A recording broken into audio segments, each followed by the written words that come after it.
سب میرے بچے ہم سب مل جل کر زندہ آسمانی باپ کی پیدائش کا دن منا سکیں۔ اس دن کو منانے کا مقصد صرف ایک ہی ہے کہ اس دن ہمارے یسوع پیدا ہوئے تھے۔ اور اس وقت کو بھی یاد رکھو جب اللہ فرمائے گا کہ اے عیسیٰ ابن مریم، کیا تم نے لوگوں سے کہا تھا کہ اللہ کے سوا مجھے اور میری والدہ کو معبود مقرر کرو؟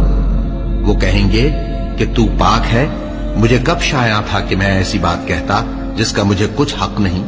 اگر میں نے ایسا کہا ہوگا تو تجھ کو معلوم ہوگا، کیونکہ جو بات میرے جی میں ہے تو اسے جانتا ہے، اور جو تیرے جی میں ہے اسے میں نہیں جانتا۔